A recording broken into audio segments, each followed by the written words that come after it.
Hola, ¿cómo están? En este video vamos a explicarles brevemente cómo llevar adelante un análisis heurístico y hacer también análisis de diseño de interfaces, teniendo en cuenta un poco lo que son los patrones y las leyes de la Gestalt. Bueno, para esto es importante tener en cuenta que este análisis podría hacerse de diferentes maneras, obteniendo de esta manera un documento que puede variar en cuanto a su resultado final. Esto también va a depender principalmente de cuál es el perfil de la persona que va a acceder al documento final. Digamos que no sería lo mismo que el documento vaya a ser interpretado por un desarrollador frontend o por el cliente concretamente, por ejemplo. Bien, vamos a empezar a hablar de lo que serían los principios heurísticos y qué es un análisis heurístico, una evaluación heurística. Bien, digamos que podemos decir que consiste en el estudio y la evaluación de la interfaz.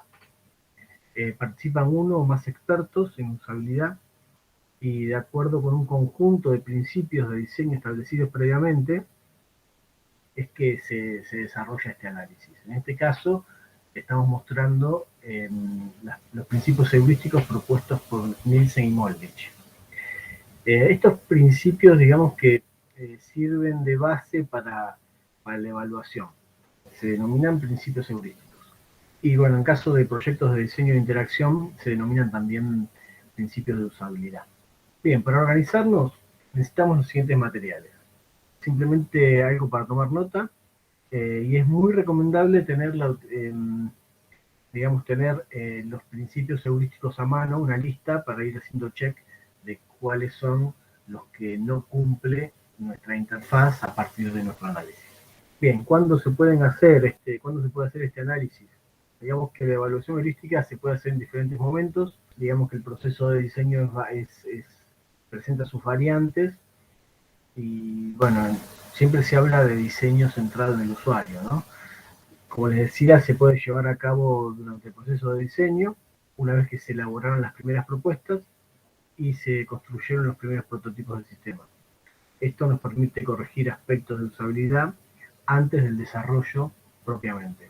También se puede hacer en la etapa de lanzamiento, una vez desarrollado. Esto sería para diagnosticar elementos de usabilidad que no eran visibles en etapas previas. Y en el caso de proyectos de rediseño, es muy recomendable realizar la evaluación heurística al inicio del proyecto, sobre el diseño del que se parte. Esto, digamos que va a definir algunas pautas de la nueva propuesta.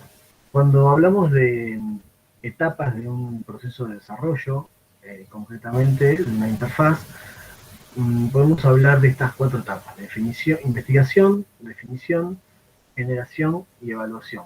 Estas, como pueden ver en este gráfico, como que van y vienen, se investiga, se define.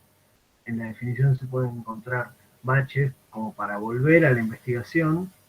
Bien, una vez que se termina la investigación, se puede empezar con la generación, se evalúa lo que se generó, se vuelve a... Esto tiene que ver con un poco la metodología de trabajo, del desarrollo, pero la heurística concretamente se encuentra en la etapa de investigación y en la etapa de evaluación. Bien, se puede decir que el análisis heurístico es una de las formas más baratas y rápidas de encontrar errores en un sistema que interactúa con usuarios, y se refiere a una serie de principios usados por un evaluador experimentado para hallar problemas de usabilidad. Podemos decir que se pueden obtener datos de tipo cuantitativos, o sea que se pueden representar de manera gráfica para una mejor comprensión, y también datos de tipo cualitativo, problemas que se describen por orden de prioridad. En general se ponen los más graves primero y se asocian a las recomendaciones de solución. Estas conclusiones se pueden redactar en forma de lista. ¿Cómo llevar a cabo una evaluación heurística? Para esto hay que realizar las siguientes tareas: preparar una selección de checklist de base, o sea, una lista de principios heurísticos que vamos a tener en cuenta; evaluar el diseño. Esto implica hacer un recorrido por todo el flujo que propone la interfaz, entrar a cada uno de los links y a cada una de las entradas que la interfaz propone, y por último hacer un análisis de los resultados. Para esto, además, se pretende preparar recomendaciones de diseño. Las ventajas que tiene un análisis heurístico son que se trata de un método razonablemente rápido de llevar a cabo. Cuando participa más de un experto, aunque cada uno proporcione diferentes opiniones, lo hace a partir de un mismo conjunto de reglas. Esto hace que sea una visión lo más unívoca posible.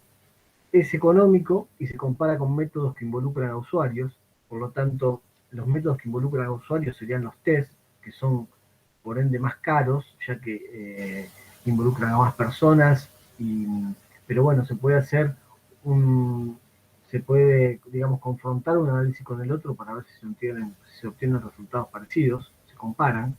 Otra ventaja es que permite evaluar al principio del proceso y se puede realizar junto a otras técnicas de evaluación. Los análisis heurísticos también presentan algunos inconvenientes, como por ejemplo que la evaluación está especialmente condicionada tanto por el conjunto de heurísticas elegidas como por los expertos. Digamos que la experiencia previa y el modelo mental de cada evaluador puede sesgar los resultados. También otro inconveniente es que requiere conocimiento y experiencia por parte de los evaluadores y según cómo se conduzca puede identificar problemas de detalle, pero pasar por alto problemas mayores. Bien, dicho esto, quiero mostrarles análisis heurísticos realizados de diferentes maneras, encarados desde diferentes perspectivas, apuntados a diferentes destinatarios. En este caso, el sitio analizado es de flybondi.com y está realizado en el marco de la diplomatura de experiencias digitales y diseño de interfaces. En este caso se utilizan las heurísticas propuestas por Daniel Mordecki, un uruguayo referente de lo que es el diseño de interfaces. La dinámica de este análisis en particular está dividida en 5 puntos. Detalla cuál es la heurística afectada, cuál es el grado de severidad, cuál es el problema encontrado, cuál es la consecuencia de usabilidad que genera ese problema y cuál es la recomendación para resolverlo. Marca problemática 1, heurística 1, visibilidad de contexto, heurística 3, consistencia y estándares, severidad 3. En este caso creo que se hacía un grado de seguridad 1, 2 y 3.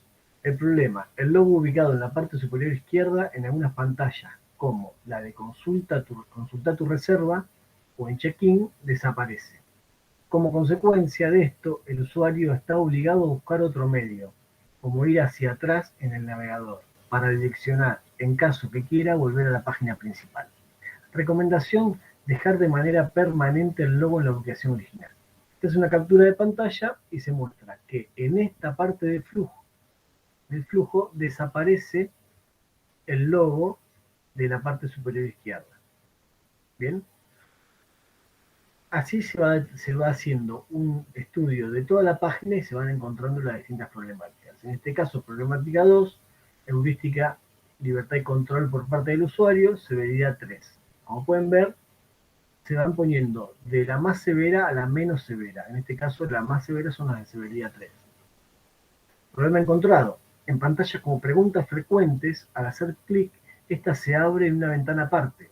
Como consecuencia de esto, para volver a la pantalla donde se encontraba el usuario, tiene que buscar la pestaña correspondiente. Recomendación: hacer que todos los links direccionen al contenido dentro de la misma ventana del navegador donde se encuentra el usuario.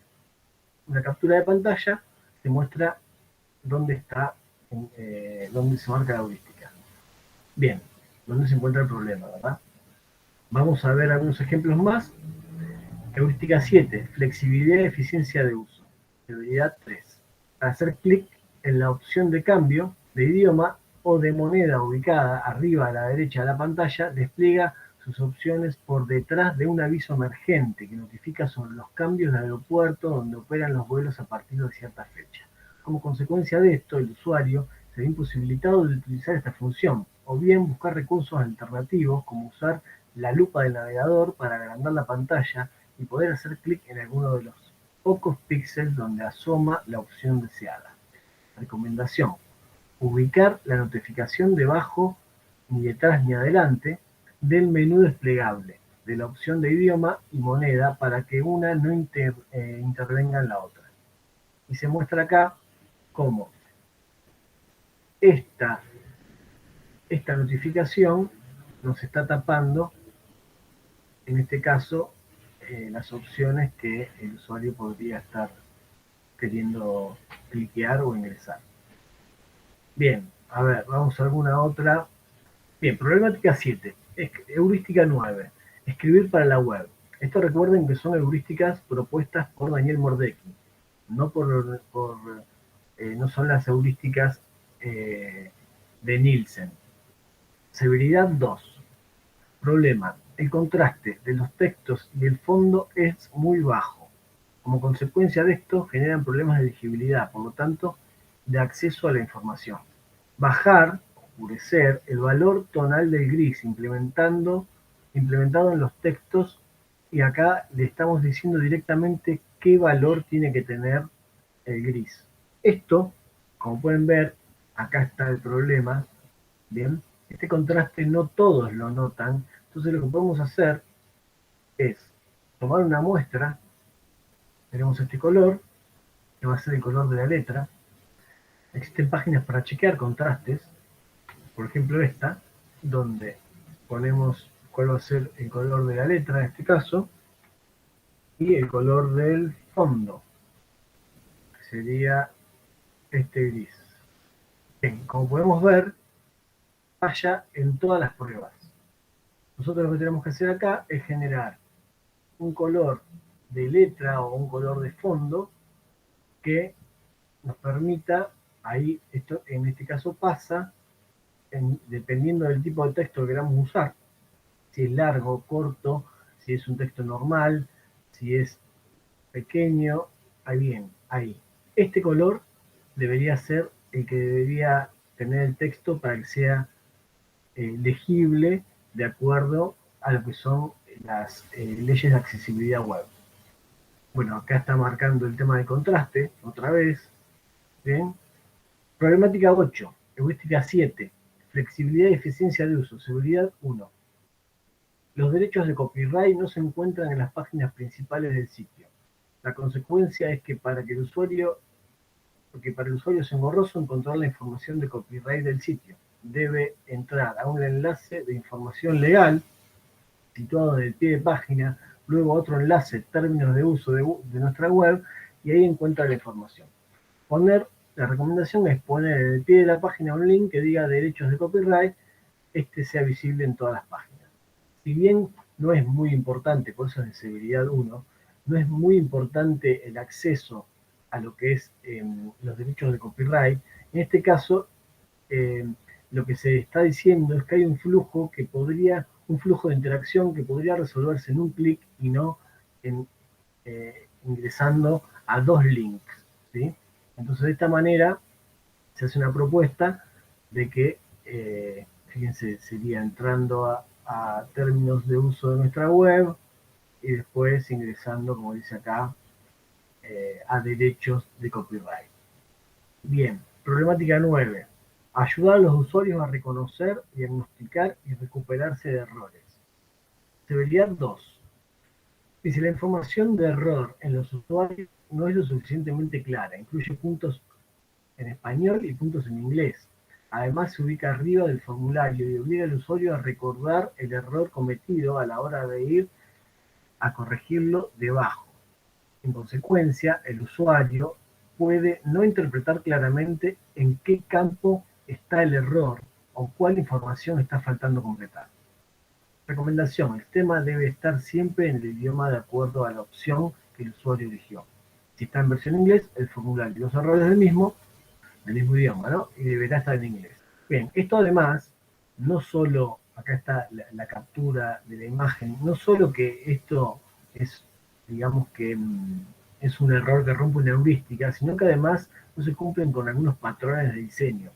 En general lo que se hace es dentro del input que marca el error, donde está el error, se marca, esto ya lo hace, se puede hacer de forma nativa con HTML5, pero bueno, los distintos componentes de framework también lo proponen, es marcar el error debajo del input donde se encuentra el mismo y marcar cuál es el error concretamente. Si el usuario tenía que ingresar un email y no ingresó tal información, o si tiene que ingresar más caracteres de los pedidos, o si la contraseña tiene que tener mayúsculas y minúsculas, bueno, etcétera. Problemática 12. Reconocer es mejor que recordar. Seguridad 1. El problema. Cuando se realiza la búsqueda de un vuelo, aparece una notificación emergente con información innecesaria, que en muchas ocasiones se superpone a la información que el usuario quiere leer. En consecuencia, ¿qué problema genera esto? Suma carga en la memoria del usuario y por lo tanto dificulta la captación de la información importante. Recomendación: suprimir esta notificación o ubicarla en otro espacio donde no tenga tanto protagonismo, por ejemplo en la parte superior antes de los resultados de búsqueda en formato de barra horizontal. En este análisis heurístico en particular no hay prototipos, no hay una propuesta gráfica, ¿bien? Pero ahora vamos a ver otra manera de generar estos análisis para tener variantes. Vemos una más. Escribir para la web. Esta, recuerden, es la heurística 9 para lo que es la lista de heurísticas de Daniel Mordecki. Son diferentes. Ahora les voy a dejar el link de su libro, que está gratis también para bajárselo de las aplicaciones de ebook, pero ahora les dejo el PDF para que lo puedan bajar.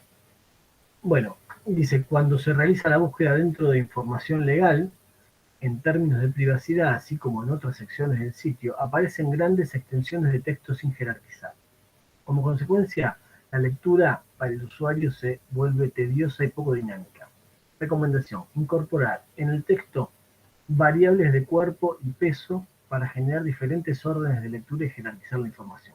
Esto es importante. Bueno, miren lo que está pasando acá. Más allá de que es políticas de privacidad, y esto no se le da mucha importancia en general dentro de los sitios, pero sí es importante hablar de que escribir para la web es un concepto que hay que resaltar, porque en general los usuarios solemos escanear la pantalla de una manera muy rápida y no leer.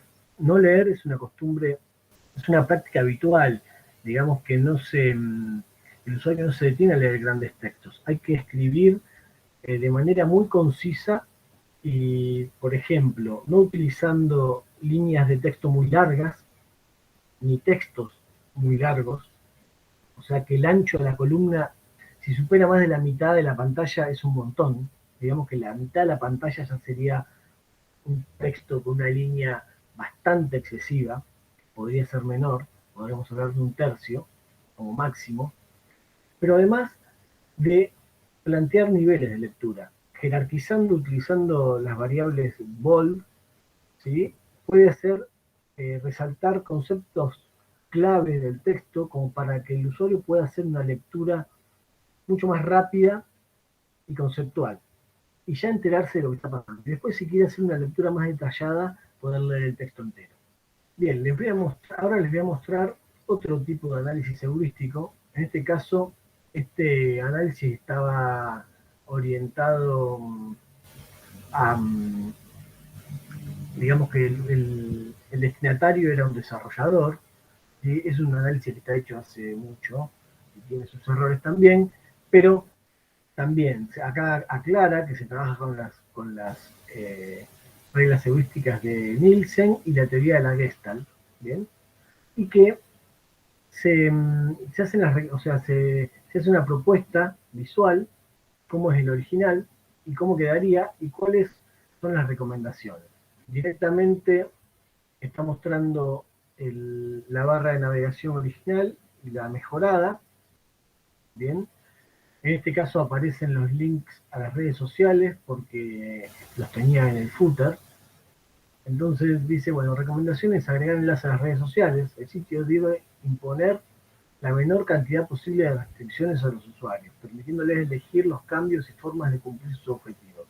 Libertad y control por parte del usuario. En este caso, porque bueno, si el usuario quisiera acceder a la red social de este sitio web, debería irse hasta el footer. Entonces, bueno, ponerlo en el header, siendo que este estaba de manera fija en el sitio, bastante importante.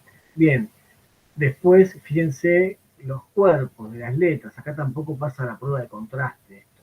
Bien. Se habla de visibilidad de contexto. Esto es decir, bueno, ¿dónde está situado? Acá no marcaba cuando uno estaba en un link a dónde estaba situado. Entonces se propone que se oscurezca. ¿Sí? Recuerden que los análisis heurísticos proponen cambios atómicos muy pequeños, pero que provocan grandes cambios en cuanto a lo que es la usabilidad y eficiencia del uso justamente de los sitios, de las interfaces. Central botonera principal, en cuanto a esta, el agrupamiento por proximidad. Fíjense que acá uno visualmente está agrupando todo esto, ¿sí? Cuando en realidad una cosa es el logo y otra cosa son los links de navegación. Por otro lado, más allá del diseño pobre que tiene el logo, también estaban usando tipografía blanca para el logo negro y eso también hace que nos separe una cosa de la otra. Esto ya igual tiene problemas de diseño, pero más allá del diseño de marca, fíjense como con pocos cambios podemos mejorar, en este caso, el header de un sitio web. Pero bueno, ¿qué tiene de particular este análisis? Estos cambios se hicieron a partir de usando el inspector del navegador. Entonces, de esta manera, uno lo que puede hacer es copiar, ¿sí?, parte de ese código y directamente poner especificaciones de código y agregárselas para que el desarrollador directamente sepa a dónde tiene que atacar el problema y resolverlo, sin más vueltas. Como pueden ver, acá especificaciones de código con resaltadores de dónde está el cambio, ¿sí? Este es todo el navbar. Bueno, acá se hizo un cambio, acá se hizo otro cambio, bien, en el padding se hizo un cambio. Bueno, esto está mal en realidad, pero sí, no tiene sentido. Bien, entonces, acá tenemos, por ejemplo, podemos ver que la botonera, que se encuentra aquí abajo, también tiene problemas que son, digamos, muy notorios. No hace falta ser un experto para ver eso, pero bueno, parece mentira, pero sucede. Muchos desarrolladores no tienen en cuenta este tipo de cosas a la hora de diseñar e implementar sus códigos y desarrollar sus interfaces. Entonces, bueno, pasan cosas como esta. Es una propuesta de separar los botones y usar 3 imágenes para completar el espacio, ¿sí?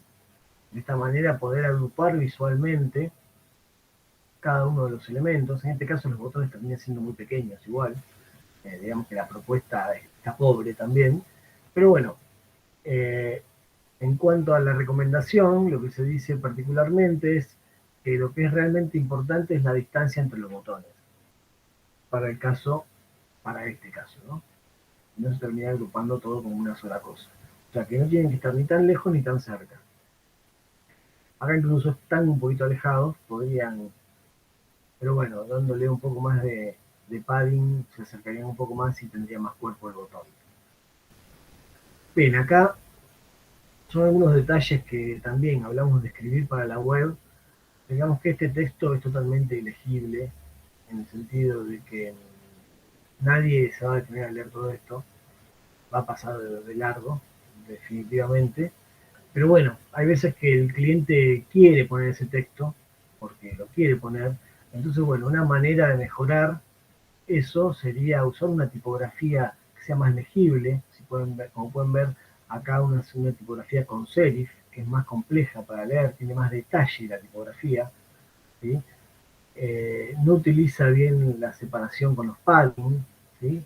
Deja muy pegados acá los elementos, utiliza un marco que no tiene sentido que esté, algo que está de gusto, digamos que rompe con el minimalismo, y además no nos está diciendo dónde estamos parados otra vez.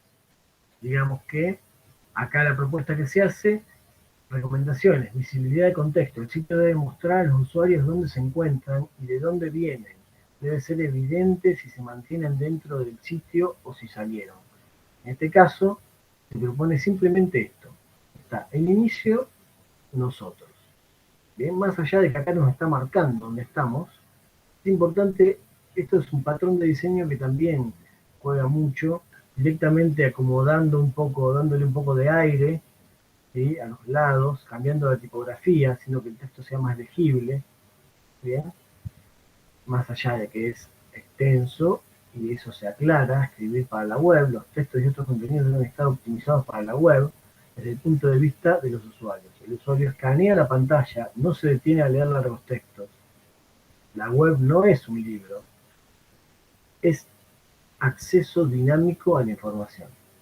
Cuidar que la tipografía, el contraste o extensión de los textos no afecten la legibilidad. Bueno, por último, quiero mostrarles otro documento que también se hizo, es un análisis heurístico, pero que implica también un análisis de diseño y de patrones, y se tienen en cuenta las leyes de la Gestalt para obtener resultados. Bien, esto me interesa mostrárselos, cómo justamente saber organizar la arquitectura de la información puede hacer que, en este caso, un formulario sea mucho más legible. Si bien son la misma cantidad de campos, son 8, y son muchos 8 campos, si uno divide en 2 grupos de 4, termina siendo mucho más amigable y mucho más accesible para poder entender de qué se trata, y además que mejora estéticamente de manera abismal. No solo por la utilización del espacio, sino además porque esto tiene que ver con la arquitectura de la información, pero también tiene que ver con la ley de la Gestalt. Fíjense cómo nosotros acá agrupamos esto como un todo y no podemos discernir, primero que, bueno, rompe con la simetría, no utiliza bien el espacio, amontona la información.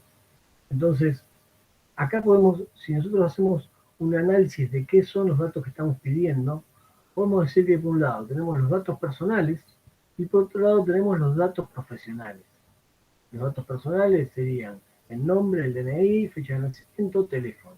Y los datos profesionales, a qué fletera pertenece, qué vehículo conduce, en qué fecha ingresó a la empresa y si su estado, el estado del conductor, estamos acá editando un conductor, si el estado del conductor es activo o no es activo.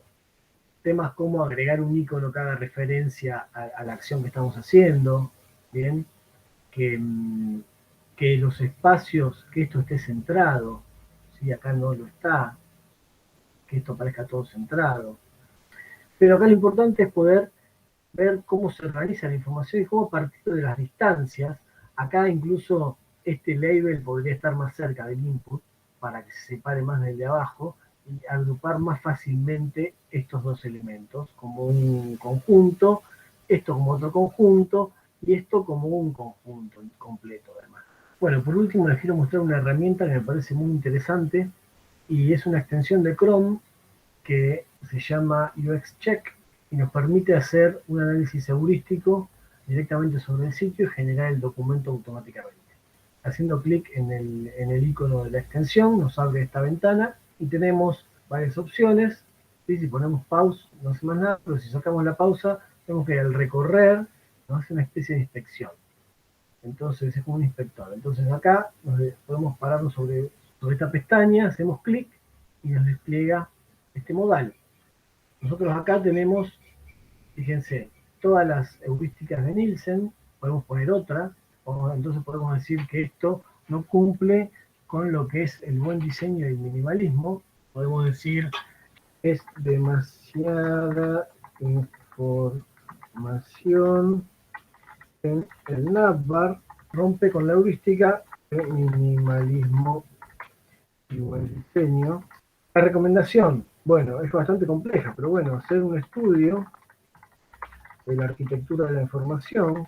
Acá podemos recomendar una técnica que es card sorting, reagrupar los ítems para generar una barra de navegación con a lo sumo 6 entradas. Decimos que la severidad nos da de 1 a 4, es bastante severa, es 4, y salvamos. Bien, entonces nosotros acá tenemos, por ejemplo, en View Progress, vemos que hicimos sobre esta imagen, decimos que la heurística que rompe es la de minimalismo en el diseño, la severidad es 4, bueno, la nota y la recomendación. Podemos borrarla si queremos, y también podemos setear. Nosotros acá, bueno, además del tema de color, podemos poner las de Nielsen, ¿sí? O podemos customizar nuestras heurísticas, ¿bien? Así que acá en otras, tenemos otras, que eso también nos permite agregar cosas de la Gestalt, lo demás, y después además podemos exportar. Exportamos y nos genera este documento. ¿Bien? Lo podemos bajar para Word y ya nos queda directamente algo prolijo para entregar al cliente. Así que bueno, de esta manera les recomiendo que la usen. Les recomiendo también que visiten esta página y puedan entrar. Por ejemplo, yo les mencionaba lo de Card Sorting recién. Card Sorting, recursos, ¿sí? Hay métodos, recursos, arquitectura de la información, están relacionados. Ustedes pueden entrar, y esto como material de estudio es fantástico. ¿Qué es? ¿En qué etapa del desarrollo se usa? ¿Qué tipo de recurso es? ¿Qué materiales se usan? ¿Cuándo se hace? ¿Cómo se hace? Bien, las ventajas, los inconvenientes, guías, referencias. Esta página está muy buena y se las recomiendo. Así que bueno, eso es todo por ahora. Espero que les sirva el material y que lo aprovechen.